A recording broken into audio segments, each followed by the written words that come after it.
setia setiap hari masih berdoa menyembah kepada Tuhan. Atau datang ke tempat ini mendengarkan firman Tuhan, menyenangkan hati Tuhan. Sebuah anugerah. Tapi sebenarnya itu tidak cukup. Kalau kita hanya menjadi orang yang menyenangkan Tuhan. Orang yang melakukan semua firman Tuhan. Tetapi kita tidak punya pengenalan akan Tuhan. Terutama kalau kita ini tidak peka akan pimpinan Tuhan. Saudara, saat-saat seperti ini kita butuh yang namanya pimpinan Tuhan. Supaya kita ini bergerak dalam ketepatan. Makin lama ada begitu banyak hal yang membuat kita ini makin bingung. Atau makin tidak mengerti apa yang harus kita lakukan. Harus bagaimana. Nah, kita ini akan sangat mudah jatuh. Kalau kita tidak peka akan pimpinan dari Tuhan lewat Roh Kudus. Ya. Menyenangkan hati Tuhan itu baik. Melayani Tuhan itu baik. Nurut seperti kemarin itu, taat, setia. Tapi kalau engkau tidak mengenal Allahmu, nah itu yang bahaya. Saya ingin kita belajar dari kejatuhan seorang raja. Di firman Tuhan ini dikatakan bahwa dia sangat menyenangkan hati Tuhan. Lebih hebat lagi, dia mengadakan perjanjian dengan Tuhan untuk hidup mengikuti Tuhan sepanjang hidupnya. Tapi toh jatuh juga. Sebabnya apa? Kenapa kok bisa begitu? Kita akan baca dari 2 Tawarikh 35 mulai ayat yang ke-20. Yosia dibunuh oleh Neko. Kemudian daripada semua ini setelah Yosia memperbaiki rumah Tuhan, majulah Neko Raja Mesir, hendak berperang di Karkemis di tepi sungai Efrat. Yosia keluar menghadapinya. Ia mengirim utusan kepada Yosia dengan pesan, apakah urusanmu dengan aku Raja Yehuda? Saat ini aku tidak datang melawan engkau, tetapi melawan keluarga raja yang sedang kuperangi. Allah memerintahkan aku supaya segera bertindak. Hentikanlah niatmu menentang Allah yang menyertai aku, supaya engkau jangan dimusnahkannya. Ayat 22, tetapi Yosia tidak berpaling daripadanya, melainkan menyamar untuk berperang melawan dia. Ia tidak mengindahkan kata-kata Neko yang merupakan pesan Allah, lalu berperang di lembah Megido. Sampai di sini dulu. Kalau kita mengerti, baca firman Tuhan selanjutnya, mati Yosia ini. Kenapa? Yosia dibilang dia sudah memperbaiki rumah Tuhan. Kalau kita baca di ayat-ayat selanjutnya, dia mengembalikan fungsi orang-orang Lewi, melakukan semua yang menyenangkan hati Tuhan. Memperbaiki kesalahan bangsanya di hadapan Tuhan. Nah, kita ini seringkali, kalau kita merasa bahwa kita orang Kristen yang baik, hidup kita baik-baik saja, kita tetap membaca firman Tuhan, kita tetap melakukan, pergi beribadah setiap hari, doa jam 5 untuk Indonesia, doa jam 7, praise and worship. Nanti mungkin sore ada lagi, mungkin sepanjang hari engkau kebaktian. Tetapi kalau itu kita lakukan karena kita berdasarkan kebiasaan, nah itu yang berbahaya. Seperti Yosia, dia melakukan semuanya, kitab Taurat ditemukan, semua dia lakukan. Tapi sepertinya itu biasa-biasa saja. Sampai menurut saya sekali waktu kayaknya Yosia bosan nih. Negaranya aman, rakyatnya makmur. Itu karena dia menyenangkan hati Tuhan, Tuhan memberkati Yehuda begitu rupa. Lalu satu kali majulah Neko Raja Mesir. Mau perang. Lalu Neko ini setelah itu ditulis apa di ayat 20. Yosia keluar menghadapinya. Raja Mesir ya. Keluar. Lalu Yosia menghadapi, jangan-jangan kamu mau merangin, mau berperang lewat memerangi bangsaku. Tapi Raja Neko ini ngomong, Yosia, kamu mau apa? Kali ini aku gak perang sama kamu. Tuhan suruh aku perang dengan yang lain. Nah, tapi kalau kita baca, Yosia mengindahkan gak? Enggak. Kenapa? Karena Yosia tahu, dia itu disayang oleh Tuhan. Kita ini ya, kalau merasa bahwa kita ini dicintai Tuhan. Kalau engkau merasa engkau diperkenan Tuhan, hati-hati Bapak Ibu Saudara. Engkau cenderung untuk jatuh. Karena apa? Kita ini cenderung untuk teledor saat kita mengerti bahwa kita dicintai Tuhan. Sikap hatimu dari seorang anak atau seorang hamba berubah. Karena merasa tenanglah, Tuhan cinta aku. Gak apa-apa deh, gak masalah. nanti kan diampuni. Tapi Tuhan punya hitungan dan Tuhan punya takaran. Yosia tahu dia menyenangkan hati Tuhan. Tapi sikap hatinya, ada beberapa hal yang kita perlu belajar. Yang pertama, dia bahkan tidak mengindahkan pesan Tuhan lewat siapa? Raja Neko. Kita, kalau merasa kita diurapi, engkau merasa bahwa engkau peka. Lalu saat kita ditegur oleh Tuhan, diberikan peringatan lewat orang lain yang menurut kita tidak kompeten. Mosok sih Tuhan ngomong sama dia? Aku kan lebih peka. Atau kita ditegur orang-orang yang menurut kita kurang percaya kepada Tuhan. Mungkin dia cuma ngada-ngada aja. Aku kan lebih peka. Sombong tingkat dewa tuh Bapak Ibu Saudara. Tuhan itu bisa menegur kita lewat apa saja. Tapi sikap hati yang dia miliki. Aku ini peka. Raja Neko itu siapa? Raja Mesir. Dia bahkan tidak mengenal Tuhannya. Tapi bahkan Neko sudah ngomong di sini. Allah memerintahkan aku supaya segera bertindak. Tuhan bisa memberikan pesan kepada kita lewat siapa saja. Masalahnya kita ini terlalu sombong untuk bisa menerima teguran atau firman Tuhan. Kalau yang memberitahukan kepada kita, ya toh, seorang hamba Tuhan mungkin, atau yang dicintai Tuhan, yang luar biasa kita kan iya. Tapi coba kalau yang negur kita tuh anak kita, atau suami mungkin atau istri, kebiasaan. Saya udah tahu kamu modelnya gitu. Kita terlalu sombong untuk bisa menerima teguran Tuhan. Nah, Yosia melakukan hal yang sama. Neko sudah ngomong kamu gak perlu maju. Tapi hari ini aku mau perang sama orang lain. Tapi kalau kita baca Yosia tetap perang. Meskipun itu bukan perangnya. Menurut saya ya, mungkin gini, negara sudah aman atau makmur, diberkati Tuhan. Mungkin ada keinginan terdalam Yosia. Mungkin dia punya sebuah hobi atau kesukaan berperang. Kok lama ya udah gak perang? Kapan ya perang lagi? Semuanya tampak baik-baik saja. Lalu dia lihat bahwa Raja Mesir keluar seperti sebuah kesempatan nih. Dia mau perang. Sekarang aku tak perang. Kangen sudah lama gak perang. Itu manusia Bapak Ibu Saudara. Tuhan berikan kelegaan. Tuhan berikan sesuatu yang bagus dan baik untuk hidup kita. Tapi sepertinya tidak ada tantangan dan kita mulai bosan. Lalu kau mulai cari-cari tuh. Ya, ngorek-ngorek apa masa yang lalu. Benar gak? Kalau hidup kita tenang, semuanya baik. Saudara kan cari-cari masalah. Apa juga diurusin. Gitu? Apa wae pokoknya. Supaya pas sibuk. Tapi sebaliknya. Kalau engkau diberikan masalah oleh Tuhan, supaya engkau mencari Tuhan, ngomel kita. Masalah kok datang terus Tuhan. Nah, serba salah tuh Tuhannya. Dikasih kelegaan, atau kita yang cari masalah. Tuhan berikan sebuah masalah untuk kita hadapi, supaya kita melekat kepada Tuhan. Kita yang ngomel. Kadang-kadang Tuhan ya mungkin semelah bingung. Jadi sebenarnya kamu tuh mau apa atau nak? Serba salah. Tapi mungkin Yosia sama lama. Gak perang, punya keinginan untuk berperang. Dan dia berperang akhirnya. Saudara, sesuatu yang kita cintai atau kita sukai melebihi dari cinta kita dan suka kita kepada Tuhan. Tuhan itu cemburu. Ya. Hari ini apa kesukaanmu?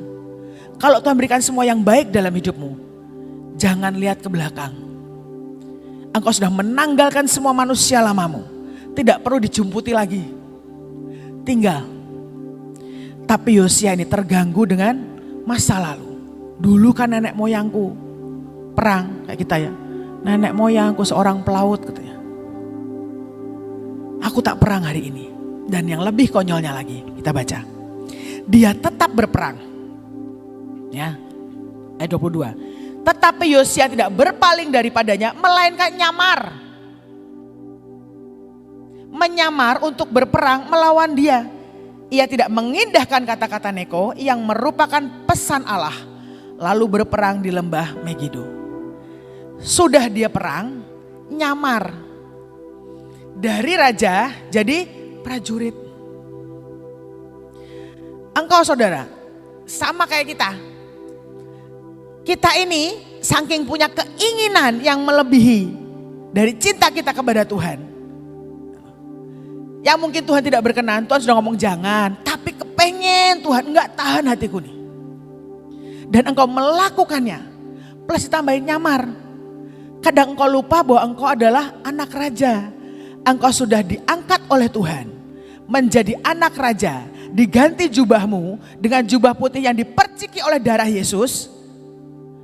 Engkau punya kuasa otoritas. Tapi saat engkau menghadapi kesulitan, kita menukar jubah tadi dengan jubah yang manusiawi. Seperti tadi engkau ketemu masalah, maka ketemu sakit penyakit, engkau akan mulai ngomel, mulai berkeluh kesah, minta kasihan Tuhan, bu kasihani aku tuh Tuhan. Saudara, engkau dari mulai anak raja jadi gelandangan tuh, ngemis. Tapi bisakah hari ini apapun yang terjadi, engkau punya kuasa dan otoritas. Tuhan akan berikan seperti yang Tuhan mau yang ditetapkan dalam hidup kita. Tapi kalaupun tidak diberi oleh Tuhan, bisakah kita menjawab seperti Sadrah, Mesah dan Abednego? Sekalipun Tuhan tidak menolongku, aku akan tetap menyembah Tuhan. Sikap hati seorang hamba. Dia tahu Yosia ini punya sikap hati raja yang tidak menghamba. Kemurahan Tuhan tercurah karena apa yang dilakukan menyenangkan Tuhan. Membuat dia lalai. Dan celahnya dia melakukan apa yang disukainya. Bahkan mengorbankan jabatan rajanya menjadi prajurit. Dan akhirnya mati. Matinya kan mati konyol. Mati di tengah-tengah perang yang bukan perang untuk kepentingan bangsa dan negaranya. Mati karena dia kepengen. Kalau kita ya saudara mati, oh di tengah lawatan. Alangkah bahagianya. Tapi kalau kita mati karena hobi kita, itu di tengah-tengah pandemi seperti ini, engkau melakukan banyak hobi dan engkau mati sia-sia. Karena engkau melakukan apa yang kau sukai. Nah itu kan menyedihkan menurut saya. Saya tidak tahu hari-hari apa yang sedang kau sukai melebihi Tuhan. Apakah engkau mencintai keluargamu lebih dari Tuhan? Atau engkau mempunyai banyak hobi? Hari ini kan karena masa seperti ini banyak orang di rumah, saudara ya. Ada sebagian supaya sehat, lalu hobi setiap hari olahraga, itu baik. Lalu ada senang sepedaan, setiap hari sepedaan nggak tahu kemana aja pokoknya. Ngukur gitu, jalan aja. Ada yang juga yang senang bercocok tanam, atau ingon-ingon, memelihara apa saja maksudnya. Entah ikan, entah ayam, apapun. Tapi kalau itu membuat kita mencintai hal seperti itu lebih daripada Tuhan, hati-hati. Itu bisa menjadi celah yang sangat besar untuk engkau jatuh dan menjauh dari Tuhan. Yang pertama yang Yosia lakukan adalah dia tidak mendengarkan pesan Tuhan. Dia mengerti, dia melakukan Tuhan, dia mengenal Tuhan, tapi kali ini karena keinginan manusianya. Jubah rajanya dia ganti dengan prajurit. Jubah yang ilahi dia ganti dengan yang namanya manusiawi. Dia mulai mendengarkan apa kata hati dan jiwanya. Kepengen ya rasanya perang. Dan itu membuat dia mati dengan tidak terhormat. Meskipun setelah itu sampai bahkan Yeremia pun bikin sampai syair ratapan. Bisa kita lihat betapa dia dicintai rakyatnya. Karena dia menyenangkan hati Tuhan. Membuat makmur tetapi yang membuat dia mati konyol karena dia tidak mendengarkan pesan Tuhan. Bahkan lewat orang yang menurut dia mungkin tidak kompeten. Hari ini mari saudara, berikan kita ini punya sikap hati seorang hamba. Engkau dicintai Tuhan, tapi biarlah engkau menjadi seorang hamba yang dicintai tuannya. Hamba yang tahu diri dan tidak membawa karepmu sendiri di hadapan Tuhan. Firman Tuhan berkata di 1 Samuel 15 ayat 22. Tetapi jawab Samuel, apakah Tuhan berkenan kepada korban bakaran dan korban sembelihan sama seperti kepada mendengarkan suara Tuhan? Sesungguhnya mendengarkan lebih baik daripada korban sembelihan. Memperhatikan lebih baik daripada lemak domba-domba jantan. Mendengarkan suara Tuhan. Tuhan lebih suka kita duduk dia mendengarkan apa yang Tuhan perintahkan. Sehingga kita bergerak dalam ketepatan. Hari ini Biar setiap kita mau belajar, engkau harus peka terhadap pimpinan Tuhan, mendengarkan semua pesan Tuhan. Gak peka belajar Bapak Ibu Saudara. Supaya kita tahu kita harus bagaimana. Menghadapi hari-hari ini kita harus apa yang harus kita lakukan, tanya Tuhan.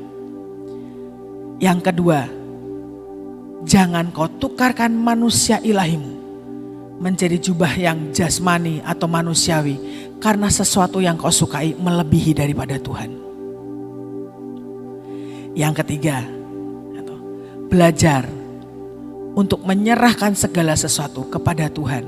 Saudara, kalau kita tuh tanya, kenapa sih rata-rata orang yang dicintai Tuhan, orangnya yang baik, pokoknya tidak menjengkelkan, itu matinya tuh tambah cepat.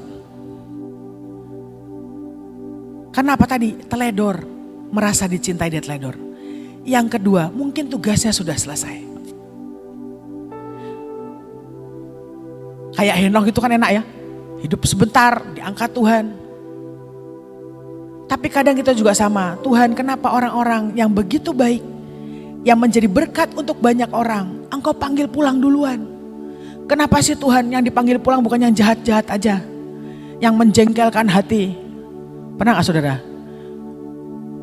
Kalau mau ngesel ya, kejengkel gitu, tak doain ben cepat mati.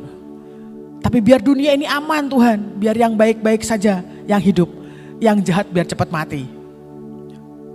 Kadang kita meratapi nasib, kenapa Tuhan kau izinkan orang-orang yang hidupnya juga baik, semuanya baik menjadi berkat untuk orang lain, kok kena penyakit Tuhan? Kenapa kau izinkan? Karena Tuhan sedang menjagai supaya dia tidak teledor. Makanya Bapak Ibu Saudara, kalau engkau diberikan hidup oleh Tuhan sampai hari ini, menurut saya yang pertama ya, Tuhan masih memberikan kita kesempatan bertobat.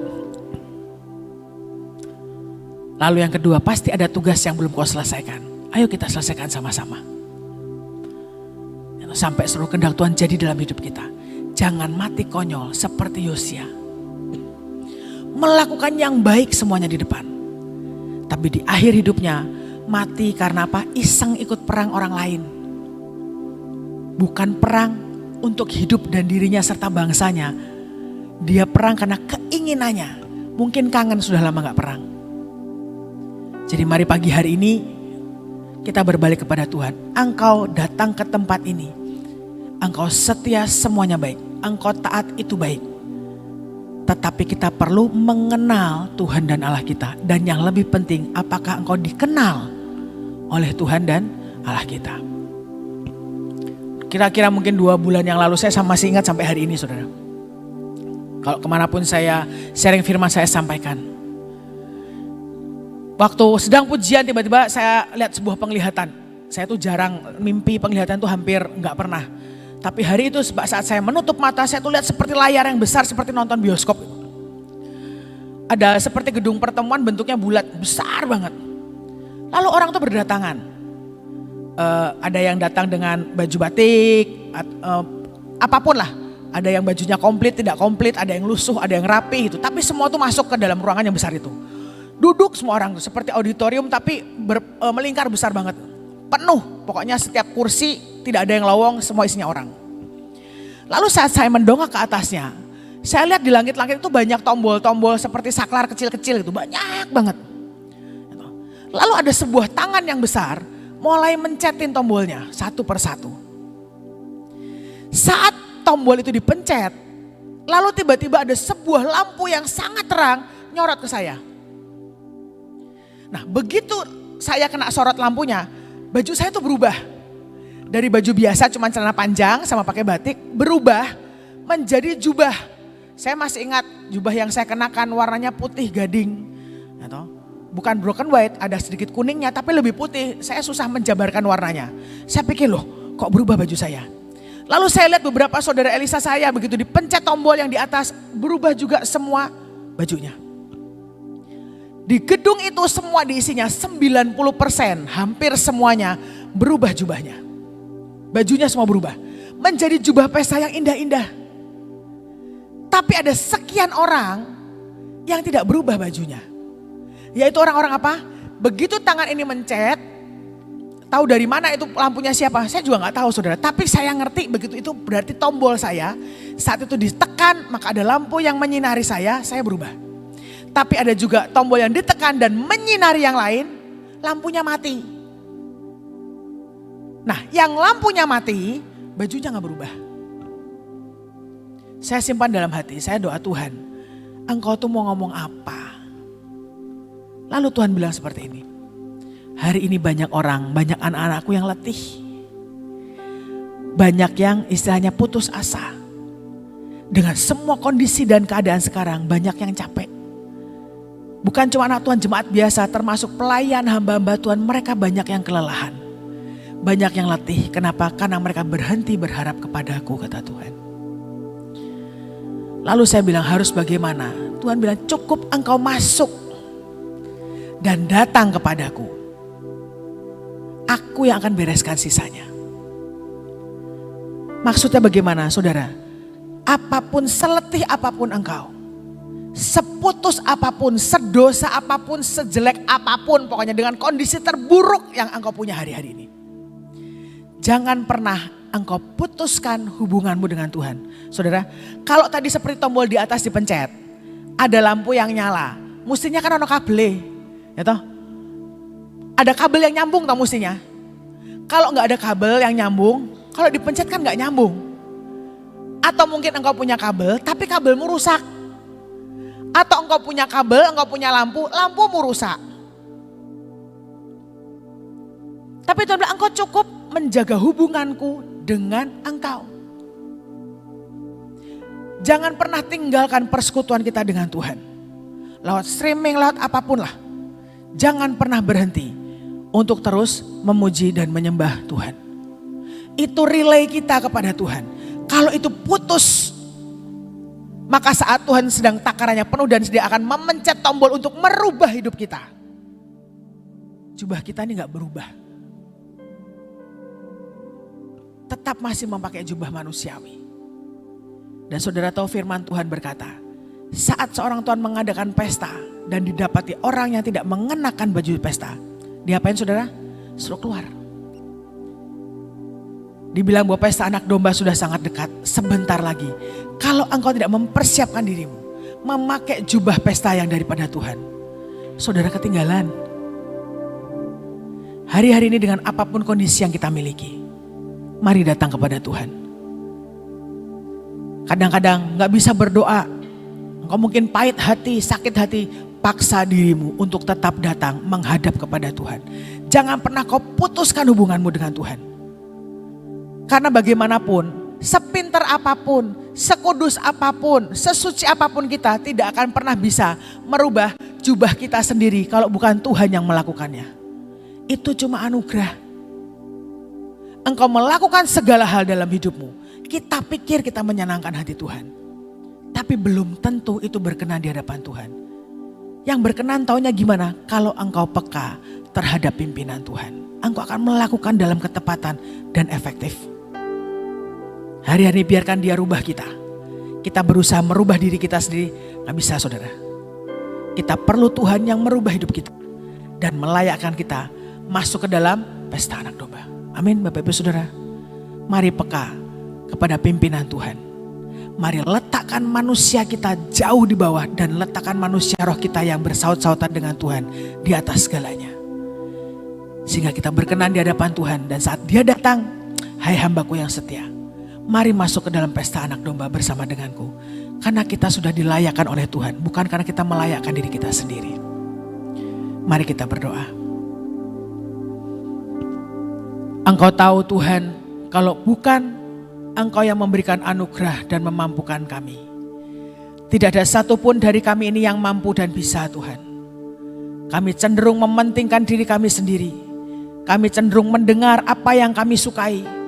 Kami cenderung Tuhan melakukan apa yang kami sukai Tuhan. Yang mengenakkan kami. Kalau Engkau tidak didik kami Tuhan. Dan kalau Engkau tidak anugerahkan untuk setiap kami kemauan untuk ikut melekat dan dipaksa oleh Engkau, kami ini tidak bisa. Mari Tuhan tolong setiap kami. Di hari-hari ini Tuhan kami butuh Engkau memimpin setiap langkah kami. dalam pekerjaan, pelayanan, keluarga Tuhan, semuanya pimpin setiap kami Tuhan. Dan jangan pernah lepaskan. Kalaupun Tuhan kami mulai keluar dari jalur-Mu Tuhan, tarik kami kembali, seret kalau perlu Tuhan, tapi jangan pernah Kau lepaskan. Buat Engkau Tuhan memegang tangan kami dan jangan biarkan kami yang memegang tangan-Mu. Kalau kami yang memegang Engkau Tuhan, kami cenderung melarikan diri. Tapi kalau Engkau yang pegang tangan kami Tuhan, maka penyertaan-Mu sempurna. Dalam kondisi apapun Tuhan, kami yakin dan percaya kami akan sanggup, bisa dan mampu berjalan bersama dengan Engkau. Karena Engkau yang memberikan kemurahan kepada kami. Terima kasih Tuhan untuk anugerah. Terima kasih untuk setiap kesempatan. Terima kasih Tuhan untuk pengertian. Terima kasih Tuhan untuk semua kesetiaan, ketaatan yang Kau curahkan. Kami tahu itu benih Tuhan. Dan kami mau membesarkan, biar itu bertumbuh, berkembang, berbuah, berbunga Tuhan, dan menyenangkan hati-Mu. Dan Engkau berkenan untuk segala sesuatu yang kami kerjakan dan kami lakukan. Terima kasih Tuhan, terima kasih atas segalanya. Di dalam nama Yesus, semua yang percaya dan menerima anugerah Tuhan sama-sama katakan, amin. Tuhan memberkati. Saya melihat bahwa Yosia itu umur 8 untuk menggantikan ayahnya jadi raja. Ya. Anak umur 8 itu baru kelas 3. Ya. Kelas 3 SD loh. Kelas 3 SD sudah jadi raja coba. Dia menghadapi akan masa remaja, masa akil balik. Itu sangat-sangat rentan. Tapi dikatakan sekalipun dia masih muda, umur 8 tahun jadi raja. Tapi hidupnya selalu mencari Tuhan dikatakan. Dan selama dia mencari Tuhan, selalu diberkati Tuhan. Siapa yang ngajar? Memang ayahnya adalah Amasya itu raja yang cinta Tuhan. Nah, mungkin dia mendapat pendidikan dari papanya. Tapi pasti ada mentornya, yaitu nabi-nabi yang lain yang ada di sekitarnya. Dan kalau kita baca selanjutnya dikatakan dalam menghadapi apapun dia tuh selalu tanya Tuhan. Dia manggilin nabi-nabi. Ini ada firman begini, ini gimana, apa yang harus aku lakukan. Dan dia benar-benar bertobat. Nah, kali ini dia begitu ditegur atau diberitahukan kepada dari Raja Neko, kok gak nanya sama hamba-hamba Tuhan, kok gak nanya sama nabi-nabi yang di sekitar dia. Nah, di sini letaknya. Inilah yang dinamakan mungkin ya, kabel putus, mungkin bolamnya mati. Ya, kita nggak tahu. Hidup kita 24 jam itu nggak bisa terus nyambung. Ya. Jadi kita hari ini belajar, yuk manggil tukang listrik. Artinya Roh Kudus. Ya. Tukang listrik kita tuh Roh Kudus. Coba sih beneri. Beberapa waktu yang lalu di rumah saya tiba-tiba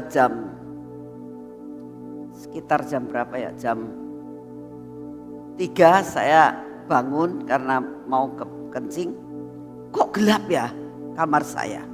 Wah, kamar saya gelap berarti saya ada 2 hal. Pulsa saya habis atau kenapa ini lampu bisa mati atau lampu mati dari PLN. Saya sama sekali tidak memikirkan bahwa sekringnya jepret saudara. Jadi saya ambil handphone, tak nyalain, saya keluar. Sebab apa? Di rumah saya itu skaklernya ada 2, 1 AC, 1 listrik. Saya lihat AC saya nyala. Nah, kalau AC saya nyala, otomatis ini bukan dari PLN. Ya. Jadi saya keluar, oh yang mati lampu di atas. Lampu di bawah nyala. Saya lihat, wah kayaknya ini sekringnya nyepret. Saya lihat dari di atas, kok bagus semua naik ke atas. Saya turun ke bawah, saya lihat, oh iya nyepret. Waktu tak cepret, jebret lagi. Waktu tak cepret, jebret lagi. Wah, ini ada sesuatu yang nggak beres, ya, nggak beres. Jadi akhirnya semua lampu tak matiin. Begitu semua tak matiin, tak nyalain lagi, nyala. Berarti saya bilang, ini ada kabel yang konsleting. Sampai nyepret, tidak bisa nyala.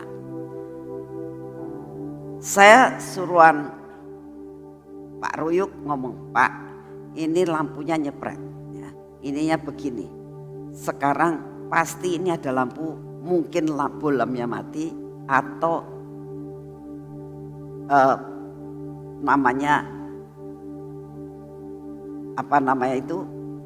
kabel-kabelnya tidak betul. Jadi kita harus cek kalau kejadian apa-apa. Kenapa ya? Pada saat tombol itu dipencet, kok gak nyala? Kenapa gak nyala? Inilah yang harus ada dalam hidup saudara dan saya. Apa hubungan kita sama Tuhan putus atau bolamnya yang putus? Apa Bu namanya kabel itu ya, yang menghubungkan dengan pusat. Itulah iman saudara dan saya. Begitu iman saudara itu terus nyambung, otomatis lampu nyala. Tapi kalau lampunya nggak nyala, sekalipun nyambung, nggak bisa terang. Tapi nyambung, nggak bisa terang. Terang itu yang membuat orang lain bisa lihat kita dan kita bisa lihat orang lain. Betul? Kalau hidup kita terang, orang lain bisa melihat kita. Itu perbuatan-perbuatan dalam hidup saudara dan saya. Kalau nyambung, terus kita nutupi. Firman Tuhan mengatakan, pelita jangan ditaruh di bawah gantang. Tapi harus ditaruh di tempat di atas supaya menerangi semua orang. Itu perbuatan-perbuatan dalam hidup saudara dan saya. Yang Tuhan mau, kita nyambung sama Tuhan, punya hubungan baik dengan Tuhan, dan kita bisa menjadi berkat. Kemarin ini Ibu Ina sampaikan firman tentang jadilah surat yang terbuka. Karena bagaimanapun juga saudara itu dibaca oleh semua orang. Jaga hidup kita untuk bisa orang lain melihat kita bahwa kita adalah milik Kristus. Amin. Yuk kita berdoa. Bapa, kami tahu untuk menjadi contoh dan teladan tidaklah sesuatu hal yang mudah. Tapi hanya ada dua hal yang kami belajar pada hari ini Tuhan. Bagaimana tombol itu kalau dipencet, maka kami akan menyala. Buat kami minta Tuhan Roh Kudus selidiki dalam hidup kami Tuhan. Apakah kami mempunyai hubungan yang baik dengan Engkau? Kabel kami tidak putus. Apakah juga kami Tuhan, tindakan dan perbuatan kami boleh dilihat oleh orang lain dan namamu dipermuliakan, tidak menjadi batu sandungan untuk orang lain. Tuhan, kami tahu tidak ada satupun di antara kami yang mengatakan bahwa kami sempurna di hadapan-Mu.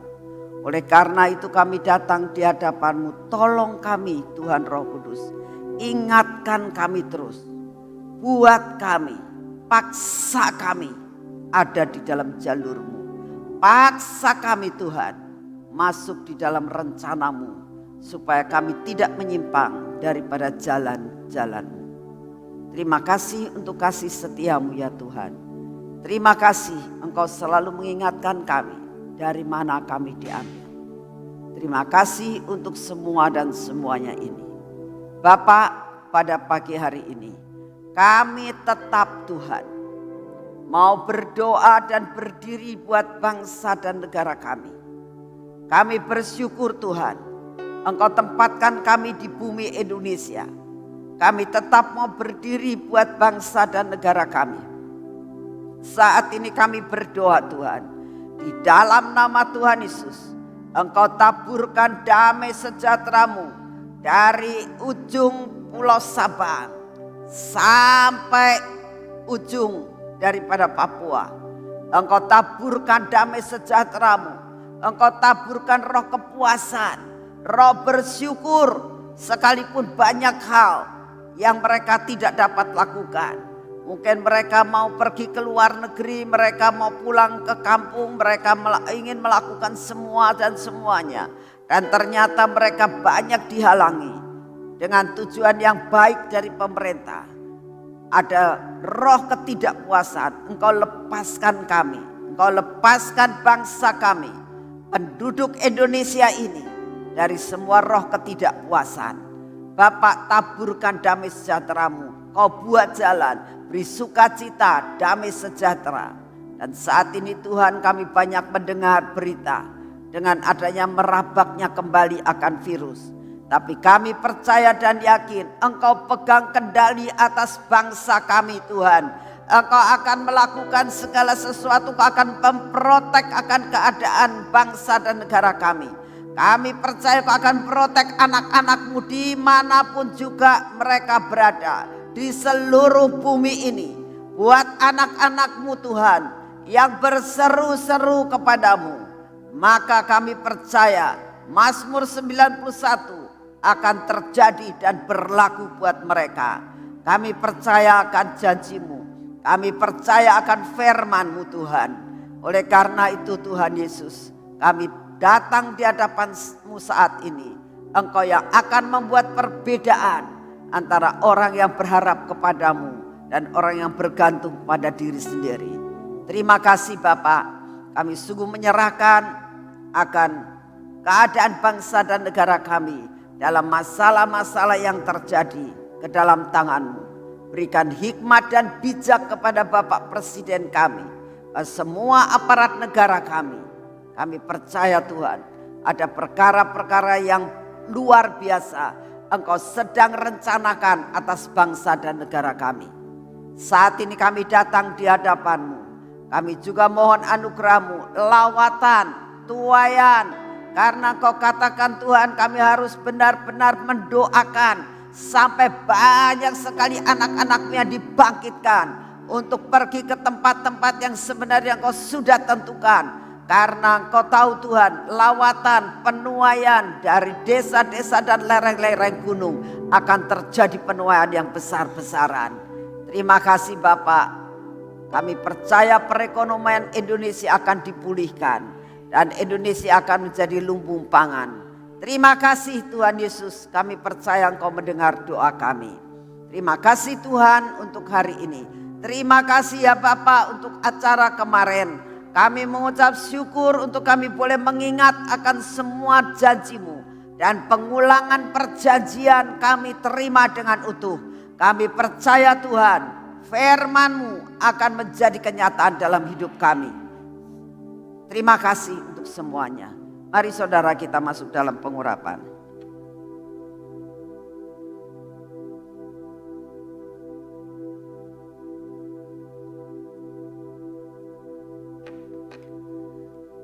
Dalam nama Tuhan Yesus, biarlah pengurapan 10 lapis terjadi atas hidup kami dan keluarga kami. Bapak, buat mata kami ini Tuhan, mata yang selalu memandang kepadamu, supaya kami tahu persis apa yang Engkau mau dan kami boleh melihat. Biarlah telinga kami adalah telinga yang mau mendengar akan apa yang Engkau mau, bukan apa yang keinginan kami Tuhan. Buat bibir mulut kami berbicara senada dengan Engkau, supaya apa yang kami bicarakan pas seperti yang Engkau ingin kami bicarakan. Tuhan, hati kami pun Engkau pagari supaya tetap melekat kepadamu. Semua ketegar-tegukan kami, kebodohan kami, keraguan-raguan kami, kekhawatiran kami dipatahkan di dalam nama Tuhan Yesus. Bapak, hari ini kami akan melakukan semua pekerjaan kami. Kami minta anugerah-Mu turun ya Tuhan. Kami olesi tangan kami sehingga pekerjaan kami hari ini semua terselesaikan. Semua pekerjaan kami Tuhan tidak ada yang gagal. Apa yang Kau jatahkan buat kami hari ini semua kami terima dengan utuh. Dan kami sangat percaya bekerja bersama dengan Engkau kami akan melakukan banyak perkara. Terima kasih untuk kasih setiamu. Bapak, Engkau yang akan memagari akan kaki kami. Biar kaki kami ini berjalan dalam jalan yang sudah Engkau tentukan. Sampai hari ini dari pagi sampai malam nanti. Perjalanan kami menjadi berhasil karena kami berjalan bersama dengan Engkau. Terima kasih Bapak. Kami mau melakukan semua aktivitas kami hari ini bersama dengan Engkau. Dalam nama Tuhan Yesus. Amin.